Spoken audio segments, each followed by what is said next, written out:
Muito boa noite, senador Lindbergh, da nossa terra, lá do Rio de Janeiro. Agradecendo aqui em nome da Secretaria de Direitos Humanos esse convite para apresentar algumas questões que envolvem a aplicação do SINASE e o seu relacionamento com a questão do envolvimento de jovens como vítimas e também como participantes de atos violentos no Brasil. Então, eu estou trazendo aqui, principalmente, o resumo dos últimos dados que nós temos sobre o atendimento socioeducativo no nosso país, que remete ao ano de 2013. Esses dados dizem respeito a 23 mil adolescentes, que hoje poderíamos arredondar aí para 24 mil adolescentes que estão em situação de privação de liberdade no país e em 466 unidades. Como todos nós sabemos, o SINASE ele foi criado por uma resolução do Conselho Nacional da Criança e Adolescente em 2006 e, posteriormente, instituído aqui pelo Congresso Nacional pela Lei 12.594, de 2012.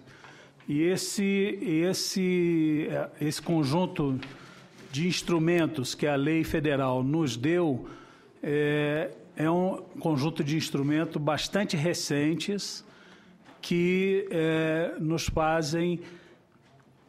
trazem determinadas ações e obrigações para a aplicação do conjunto que foi aprovado, tanto no Estatuto da Criança e Adolescente, quanto na resolução do CONANDA, de 2006, e consignados nesse instrumento que é a Lei Federal 12.594. Então, esse primeiro gráfico nos mostra o que foi a evolução da internação no país, depois da finalização da FUNABEM e do sistema FEBEM.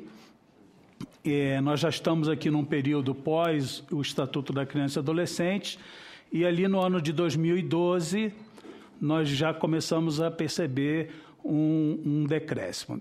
De 2012 para 2013 tem um acréscimo de internação no Brasil, porque já é fruto do trabalho da Secretaria de Direitos Humanos com os estados para o movimento de regionalização e descentralização das unidades, o que faz aumentar um pouco o número de vagas e, com isso, substituir as vagas inadequadas e concentradas muito nas capitais e regiões metropolitanas. Então, podemos ir para o seguinte. Então, o histórico da privação de liberdade no país é esse, não tem tido um aumento significativo. Então, o número de 2013 é 23.066 adolescentes, e ali a comparação entre os anos anteriores, de 2010 a 2013. Podemos ir para o seguinte. Então, a porcentagem de internação, são as medidas restritivas de liberdade, que é internação provisória e semiliberdade. Sendo que internação provisória ela não é uma medida socioeducativa, são aqueles 45 dias que o adolescente fica provisoriamente retido para se ter ou não uma sentença com ele, o que está sendo utilizado equivocadamente nas últimas reportagens, de que há um número maior de adolescentes, mas porque em 45 dias o juiz tem que fazer a sua sentença, quando o adulto que pratica o mesmo ato que um adolescente não demora 45 dias para ter sua sentença. Então, comparar esses dois momentos, não tem como fazer essa comparação, porque o adolescente ele é muito mais rapidamente julgado e sentenciado ou não do que pela mesma prática que um adulto tem. Então, nós temos hoje, em torno disso, 64% dos adolescentes já estão internados, ou seja, eles já têm uma sentença, estão privados de liberdade. A semiliberdade é uma medida ainda muito pouco utilizada pelo sistema, então só tem 10%, e internação provisória 23%, e deve ser um dado que sobe em 2014, tendo em vista o movimento das sedes da Copa e da utilização do sistema socioeducativo para colocar os meninos e meninas que viviam nas ruas das cidades onde tinha a Copa, e isso inviabilizou vários sistemas, como, por exemplo, do Rio de Janeiro, que até o dia de hoje tem sua porta de entrada do sistema absolutamente superlotado, o que tem causado problemas gravíssimos de atendimento, inclusive com morte de adolescentes. Podemos ir adiante. Então, são os adolescentes por unidade da federação. Então, São Paulo responde praticamente por muito próximo de 50% de todos os internos do Brasil, internos em medida de restrição de liberdade. Então, ali 9.614, o número hoje é 9.800 e alguma coisa.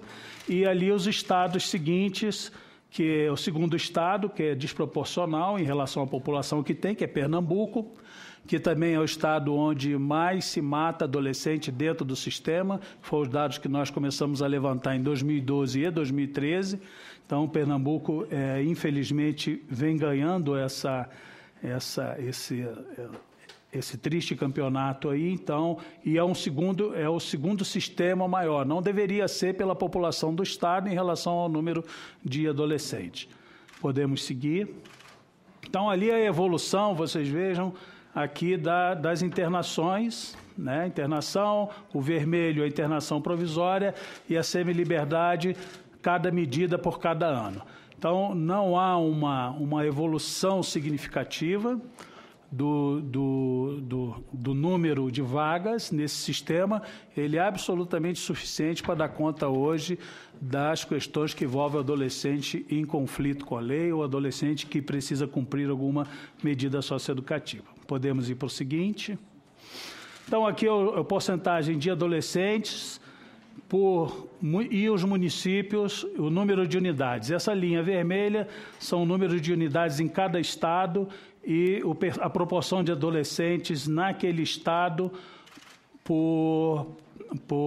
pela população total. Então, nós temos ali, pegar o exemplo mais visto ali, São Paulo, então, nós temos 150 unidades e 1,6 adolescentes internados e privados de liberdade. Então, o estado que aparece em maior número seria o Acre, na proporção, e o número de unidades do Acre são 7 unidades. De Roraima é o segundo, né? Isso. Roraima é o segundo, DF é o terceiro, Espírito Santo o quarto e São Paulo é o quinto. Então, na proporcionalidade, São Paulo não é o primeiro.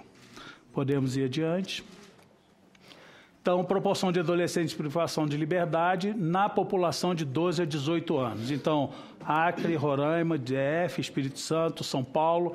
Então, são os adolescentes no período de 12 a 18 anos. Nesse gráfico aqui, nós separamos do tempo excepcional, que é 18 a 21, e deixamos no período de 12 a 18 anos. Então, aqui está a proporção em cada estado e repete o que nós estávamos na distribuição anterior. Podemos ir a seguir. Bom, número de municípios. Nós temos 466 unidades nos 208 maiores municípios do Brasil. Isso é muito significativo, por conta de que hoje o MDS também expandiu a sua atenção ao meio aberto, que são a prestação de serviço à comunidade e liberdade assistida, para 1.009 municípios.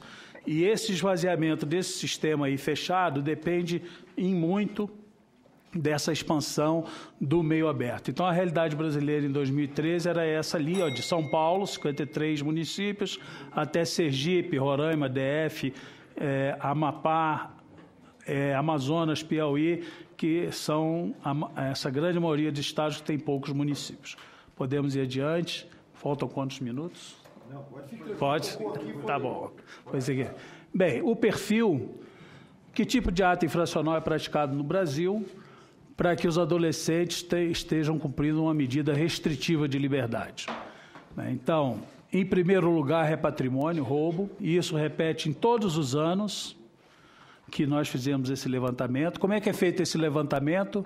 Esse levantamento é feito é uma fotografia que se tira do sistema no dia 30 de novembro, e aí todos os sistemas estaduais enviam para nós o que tem dentro do sistema dele, do ponto de vista do atendimento dos adolescentes. Então, o primeiro lugar, 42%, é roubo. O segundo lugar é tráfico. É o que mais prende adolescente no Brasil hoje, né? E aí há já um distanciamento do tratamento em que é dado ao adulto. E homicídio, 9,23%, que é a média que fica em todos esses anos. Então,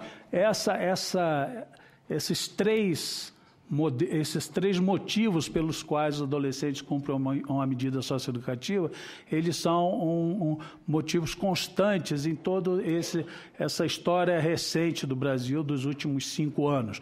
Não há nenhum dado, em nenhum estado brasileiro que indique que o homicídio passou para primeiro lugar ou o homicídio está em segundo lugar. Em algum estado da federação que o homicídio esteja em segundo lugar, evidentemente que isso está associado a uma série de outras questões que acontecem na peculiaridade daquele estado e não é só com a vida dos adolescentes. Então, uma série de outras questões que envolvem e que aí a prática e a vitimização dos adolescentes por homicídio é muito maior. Então, os atos infracionais no Brasil, do que nós temos notícia dos sistemas, é primeiro roubo, e segundo tráfico, e terceiro ali homicídio, que nunca ultrapassou 10%, o máximo que chegou em um ano foi 11%, e sempre nessa faixa que está colocada. Se a gente seguisse a interpretação mais literal do Estatuto, quem devia estar nesse sistema era só aqueles que praticam atos contra a vida, como homicídio, latrocínio, né? Atos contra a dignidade sexual e não roubo, patrimônio ou tráfico. Podemos seguir. Então, essa é as linhas de cada um deles. Então, nós vemos ali a estabilização de todos eles ao longo dos anos, 2010, 2011, 2012, 2013, comparando homicídio, latrocínio, estupro e lesão corporal. Então, do que nós temos de números, não nos indica nenhum envolvimento, nenhuma justificativa de envolvimento maior de adolescentes com atos contra a vida. Podemos seguir. É um sistema masculino, a torno de 5% de meninas dentro desse sistema, é um número que nunca ultrapassou esse perfil. Podemos ir adiante. E por faixa etária. Então, nós temos entre 16 e 17 anos, 57%, que dá mais ou menos 13 mil adolescentes. De 18 a 21 anos, nós temos 22%. Então, nós estamos falando numa redução da idade penal para 16 anos, significa no espaço de tempo de 1, 2 anos de uma lei que possa considerar isso, de colocarmos 80% dos meninos que estão hoje dentro do sistema socioeducativo num outro sistema, seja o prisional ou algum outro sistema que se queira criar. Então, 80% dos meninos e meninas que estão no sistema socioeducativo brasileiro têm de 16 anos em diante. Tá? E essas propostas da redução da responsabilidade penal, nós não temos nenhum lugar para colocar esses meninos hoje, porque se eles saem do sistema socioeducativo, eles não podem mais ficar dentro do sistema socioeducativo. Eu acho que no sistema prisional não cabe muito mais pessoas dentro do sistema prisional brasileiro hoje. Então, nós teríamos, em números de 2013, e estaria por volta disso também hoje, um número aproximado de 18 mil adolescentes na faixa de 16 anos de idade para se colocar sobre um novo regime de atendimento. Podemos seguir. Então, a porcentagem de adolescentes e jovens por raça e cor, que foi a primeira vez que nós foi inquirido isso aos estados. Então, é a partir das informações que os estados nos dão. Você vê que tem um percentual alto de sem informação. E o que foi respondido, 57% preto e pardo e branca, 24,58%. No levantamento desse ano, nós vamos novamente fazer essa pergunta pela segunda vez, e aí acreditamos que essa resposta vai ter um percentual mais significativo de positividade em relação à distribuição desse quesito. Mas nunca tinha sido perguntado isso ao sistema socioeducativo brasileiro. Então, podemos seguir. E eles estão distribuídos mais ou menos assim, por região, né? Então, a faixa vermelha, preto e pardo, a faixa verde, branca. Então, mais ou menos, essa é a distribuição por cor e raça, por região no Brasil. Então, 2 meninos que estão privados de liberdade. Podemos seguir. Bem, os óbitos que acontecem dentro do sistema, a maioria é registrado como conflito interpessoal. Então, eles devem brigar muito, brigam muito, e 60% dessas mortes são porque eles brigam demais. Então, esse é o sistema que mata em torno de 2 adolescentes por mês no nosso país, que estão sob tutela do Estado e que estão cumprindo uma medida socioeducativa. Conflito generalizado 17%, 14% suicídio. Esses itens vêm, conforme vêm, nós os registramos, nós só fazemos a sistematização e juntamos esses dados vêm por unidade, por cada uma das 466 unidades, e conforme eles vêm, nós só juntamos e colocamos aqui. Então, é uma média também de 2012 e de 2013, é uma média de morte de 2 a cada mês no nosso país. Tá? São mortos 2 a cada mês. Podemos seguir. Então, está aí outro gráfico, né? Conflito interpessoal, conflito generalizado, a comparação dos dois anos, 2012 e 2013. E isso está sendo permitido para nós termos conhecimento disso por conta da obrigação que a lei coloca dos sistemas estaduais estarem alimentando um banco de dados, e a gente está conseguindo fazer uma busca mais detalhada da situação desses jovens em cada uma das unidades brasileiras. Podemos ir adiante. Os óbitos nas unidades, como eu falei para vocês, esse ano, novamente, Pernambuco, 4. No ano anterior tinha sido 8. E Minas Gerais também morreram 4 adolescentes. Então, essa é uma fotografia da tragédia institucional, coercitiva, desrespeitadora dos direitos humanos que a gente convive dentro do sistema socioeducativo brasileiro. Podemos ir adiante. Então, porcentagem de óbitos por região, né? Então, ali Nordeste 31%, Sudeste 24%.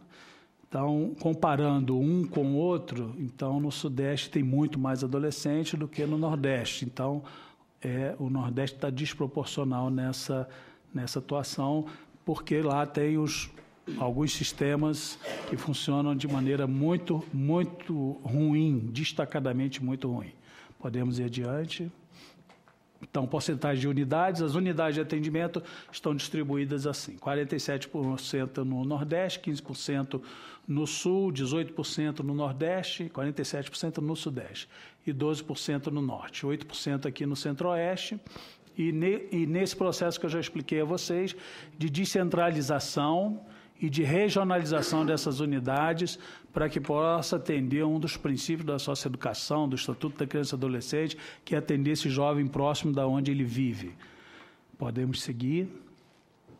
Quantidade de unidades por região, então Sudeste 219, Norte 55. Dessas 219 no Nordeste, 150 em São Paulo, 156 por aí, em São Paulo, né, que é o maior, com 9 mil adolescentes, evidentemente que tem que ter um sistema que tenha condições de acolher todos esses adolescentes que são internos sem parar lá. Podemos ir adiante. E aqui a quantidade de unidades por região. Então, ali, São Paulo, 150, hoje um pouquinho mais já, Minas Gerais, 32, Paraná, 25, e Rio de Janeiro, 24, até Roraima, com 1. Então, o sistema nacional está dividido dessa forma pelos nossos estados, e somando aí, nós vamos chegar a esse número de 466 unidades. Podemos ir adiante. Os recursos humanos, então, também foi pela primeira vez agora que nós solicitamos isso, e está dividido assim, 62% desse recurso humanos masculino e 37% feminino. Por que isso? Porque os socioeducadores ou aqueles agentes que ainda trabalham nessas unidades, a sua grande maioria são do sexo masculino. Então, por isso, essa presença maior do sexo masculino. Podemos ir adiante. E as principais categorias que estão trabalhando, vocês vejam ali, socioeducadores, primeiro, 15 mil pessoas, na verdade, praticamente 16 mil. Socioeducador que se identifica como específico para a segurança, a segunda categoria. E depois todas aquelas categorias que temos, coordenação, assistente social, psicólogo, pedagogo, coordenador adjunto. Isso faz um número hoje de 31 mil pessoas trabalhando no sistema fechado do atendimento socioeducativo brasileiro. Tá? Podemos ir adiante.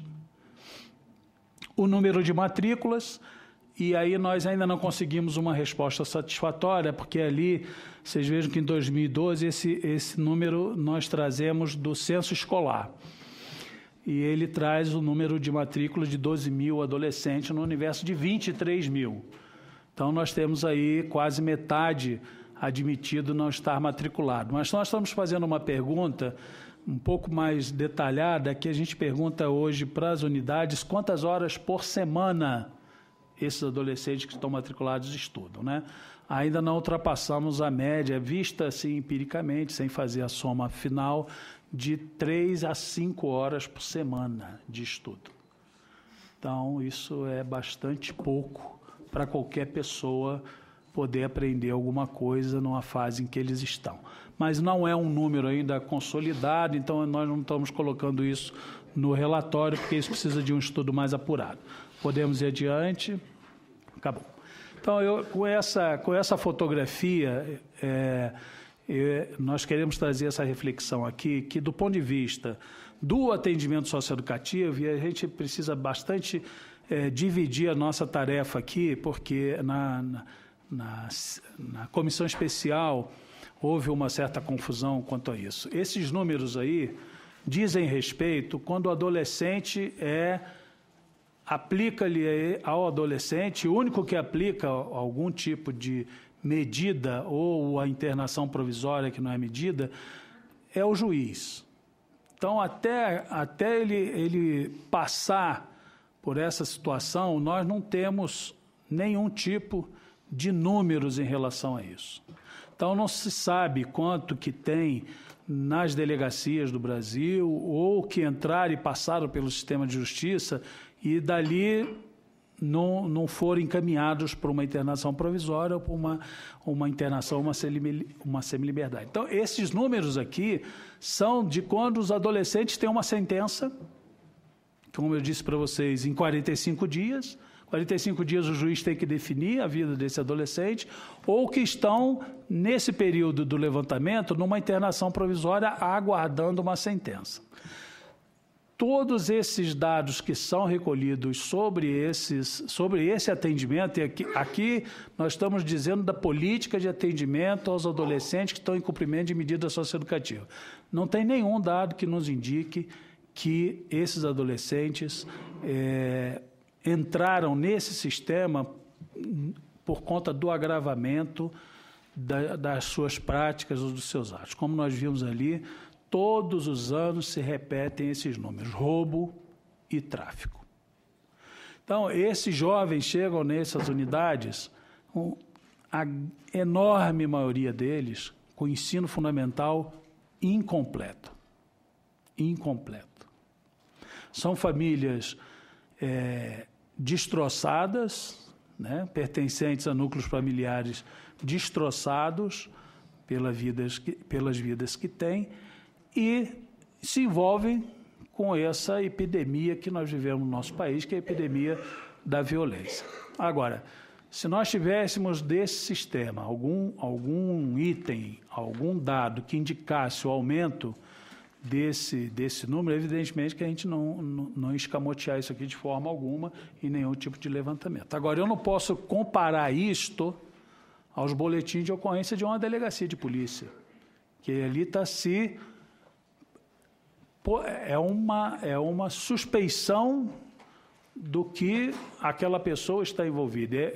E eu estou falando isso porque as últimas reportagens têm pego números que não são comparáveis.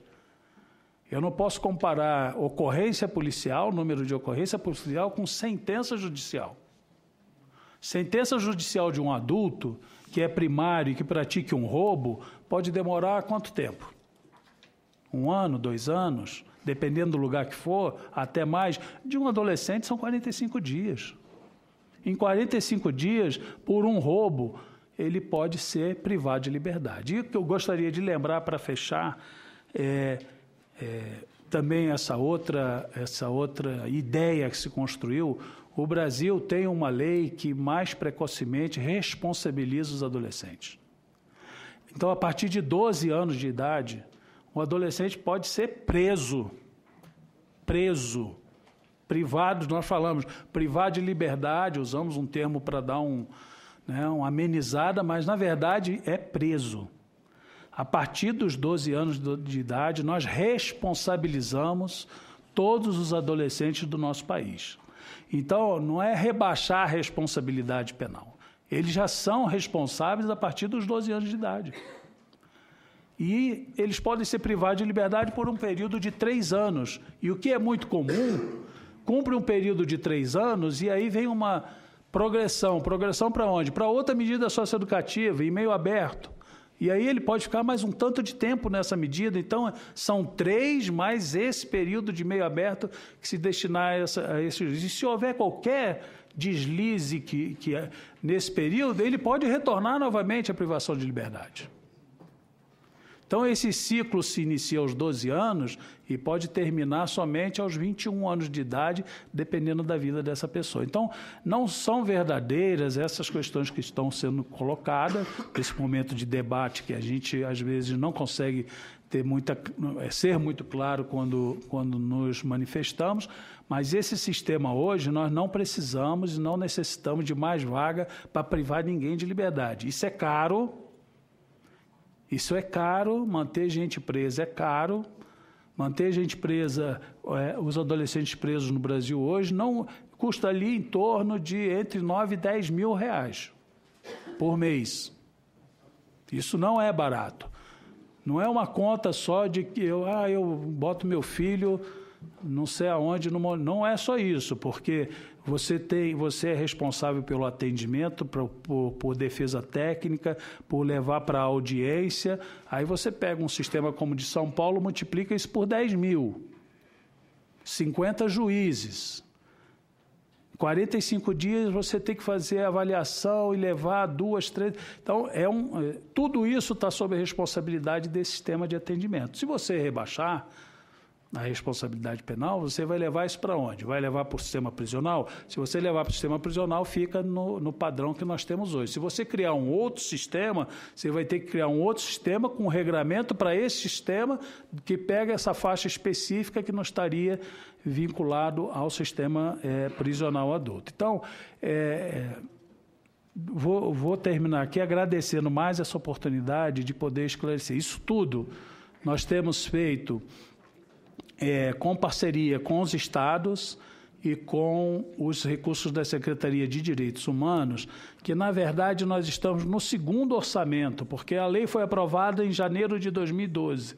E é nessa lei que ela vincula a coordenação desse sistema para a Secretaria de Direitos Humanos. Então, nós trabalhamos com o orçamento de 2013 e orçamento de 2014. e agora que nós vamos começar a trabalhar com o orçamento de 2015. Então, somente com esses 2 orçamentos é que a gente conseguiu dar um rumo mais efetivo para a reorganização desse atendimento, que ainda é marcado por muitas questões que envolveram toda a história da infância abandonada no Brasil, como, por exemplo, cerceamento de defesa, tortura, maus tratos e lugares absolutamente inadequados para a gente deixar lá nossos animais de estimação, e estão lá esse número de jovens que a gente viu. Muito obrigado. Presidente.